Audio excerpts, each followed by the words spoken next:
ਵਾਹਿਗੁਰੂ ਜੀ ਕਾ ਖਾਲਸਾ ਵਾਹਿਗੁਰੂ ਜੀ ਕੀ ਫਤਿਹ। ਤੁਸੀਂ ਵੇਖ ਰਹੇ ਹੋ ਕਥਾ ਗੁਰਬਾਣੀ ਵਿਚਾਰ। ਸੰਗਤ ਜੀ, ਗੁਰਸਿੱਖੀ ਵਿੱਚ ਕਿਰਤ ਨੂੰ ਬਹੁਤ ਮਹੱਤਤਾ ਦਿੱਤੀ ਗਈ ਹੈ। ਗੁਰੂ ਨਾਨਕ ਦੇਵ ਜੀ ਨੇ ਇਸ ਨੂੰ ਪ੍ਰਥਮ ਸਥਾਨ ਬਖਸ਼ਿਆ ਹੈ। ਨੇਕ ਅਤੇ ਸੁੱਚੀ ਕਿਰਤ ਕਰਨ ਵਾਲੇ ਮਨੁੱਖ ਦੀ ਹਰ ਪਾਸੇ ਇੱਜ਼ਤ ਹੈ, ਕਿਉਂਕਿ ਕਿਰਤ ਕਰਕੇ ਉਪਜੀਵਕਾ ਕਮਾਉਣ ਵਾਲਾ ਕਿਸੇ ਤੇ ਭਾਰ ਨਹੀਂ ਬਣਦਾ, ਸਗੋਂ ਆਪਣੀ ਕਿਰਤ ਕਮਾਈ ਵਿੱਚੋਂ ਕੁਝ ਦਾਨ ਪੁੰਨ ਕਰਕੇ ਉਹ ਦੂਜਿਆਂ ਲਈ ਵੀ ਸਹਾਈ ਹੁੰਦਾ ਹੈ। ਗੁਰੂ ਨਾਨਕ ਦੇਵ ਜੀ ਨੇ ਨੇਕ ਕਿਰਤ ਕਰਨ, ਵੰਡ ਛਕਣ ਤੇ ਨਾਮ ਜਪਣ ਦਾ ਉਪਦੇਸ਼ ਦਿੱਤਾ ਹੈ।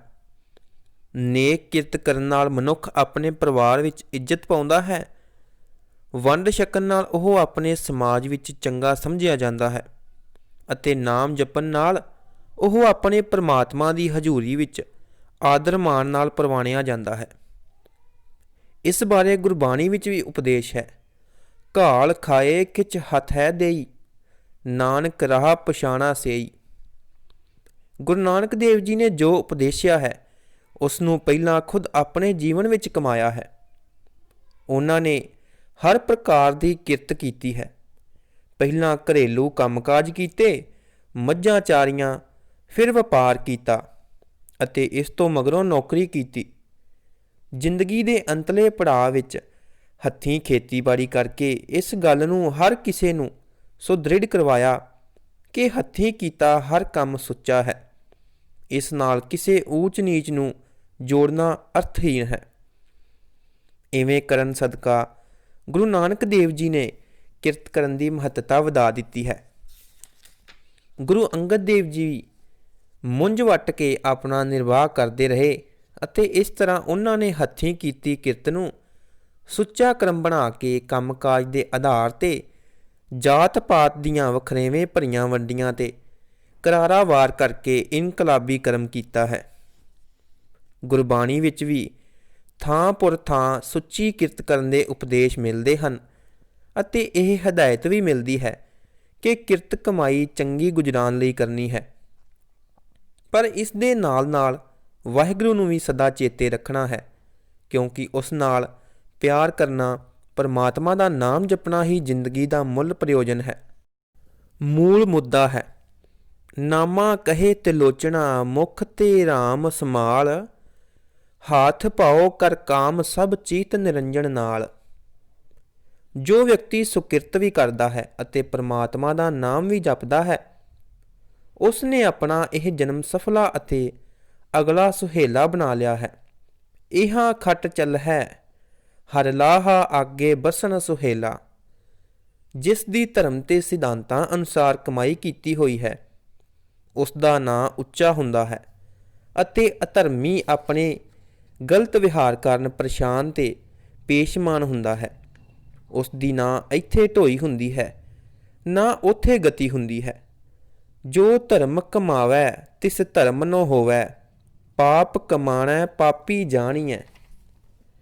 ਗੁਰਬਾਣੀ ਦਾ ਫਰਮਾਨ ਸਪਸ਼ਟ ਹੈ ਕਿ ਜੈਸਾ ਬੀਜੈ ਤੈਸਾ ਖਾਵੈ।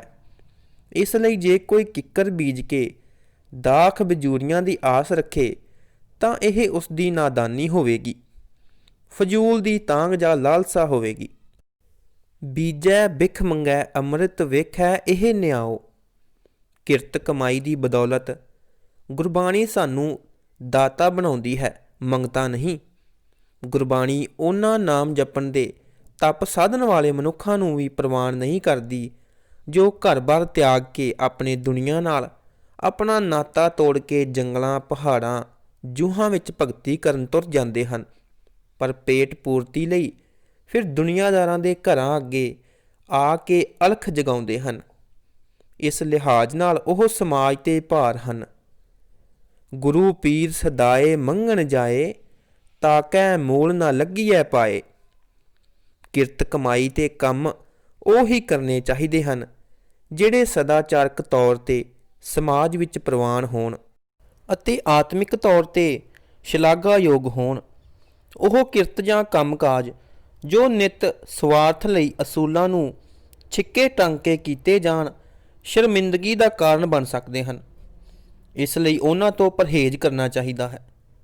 ਗੁਰੂ ਨਾਨਕ ਦੇਵ ਜੀ ਮਹਾਰਾਜ ਭਾਈ ਲਾਲੋ ਦੀ ਸੁੱਚੀ ਕਿਰਤ ਨੂੰ ਸਵਕਾਰਿਆ ਹੈ, ਪਰ ਮਾਲਕ ਭਾਗੋ ਦੀ ਬੇਈਮਾਨੀ, ਰਿਸ਼ਵਤਖੋਰੀ ਅਤੇ ਆਧਾਰਿਤ ਕਿਰਤ ਕਮਾਈ ਨੂੰ ਬੁਰੀ ਤਰ੍ਹਾਂ ਨਕਾਰਿਆ ਹੈ। ਗੁਰਬਾਣੀ ਵੱਲੋਂ ਹੁਕਮ ਹੈ, ਫਰੀਦਾ ਜਿੰਨੀ ਕੰਮੀ ਨਾ ਗੁਣ ਤੇ ਕਮੜੇ ਵਿਸਾਰ, ਮਤ ਸ਼ਰਮਿੰਦਾ ਥੀਵਹੀ ਸਾਈਂ ਦੇ ਦਰਬਾਰ। ਇਸ ਲਈ ਕਿਰਤ ਪ੍ਰਧਾਨ ਜੀਵਨ ਜਾਚ ਵਿੱਚ ਕਿਰਤ ਕਮਾਈ ਨੂੰ ਸਨਮਾਨ ਬਖਸ਼ਦਿਆਂ ਹੋਇਆਂ ਸਤਿਗੁਰਾਂ ਨੇ ਮਨੁੱਖ ਨੂੰ ਜੋ ਕਿਰਤ ਕਰਨ ਦੀ ਖੁੱਲ੍ਹ ਦਿੱਤੀ ਹੋਈ ਹੈ ਤਾਂ ਉਸ ਨੂੰ ਸੁੱਚਾ ਬਣਾਈ ਰੱਖਣ 'ਤੇ ਵੀ ਪੂਰਨ ਜ਼ੋਰ ਦਿੱਤਾ ਗਿਆ ਹੈ। ਉਦਮ ਕਰੇਂਦਿਆਂ ਜੀਓ ਤੂੰ, ਕਮਾਵਦਿਆਂ ਸੁਖ ਪੁੰਚ, ਧਿਆਨਦਿਆਂ ਤੂੰ ਪ੍ਰਭ ਮਿਲ ਨਾਨਕ ਉਤਰੀ ਚਿੰਤ। ਜੇਕਰ ਅਬਲਾਸ਼ੀ ਇਸ ਗੱਲ ਨੂੰ ਪੱਲੇ ਬੰਨ੍ਹ ਲਵੇ, ਐਸਾ ਕੰਮ ਭੁੱਲੇ ਨਾ ਕੀਚੈ ਜਿਤ ਅੰਤ ਪਛੁਤਾਈਐ, ਤਾਂ ਇਹ ਮਾਰ ਧਾੜ ਅਤੇ ਰਿਸ਼ਵਤਖੋਰੀ ਖਤਮ ਹੋ ਸਕਦੀ ਹੈ।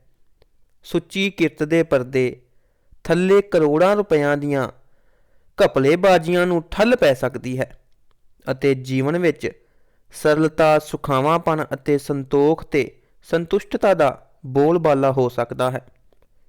ਨਾਨਕ ਅੱਗੇ ਸੋ ਮਿਲੈ ਜੇ ਖੱਟੇ ਘਾਲੇ ਦੇਈ। ਵਾਹਿਗੁਰੂ ਜੀ ਕਾ ਖਾਲਸਾ, ਵਾਹਿਗੁਰੂ ਜੀ ਕੀ ਫਤਿਹ।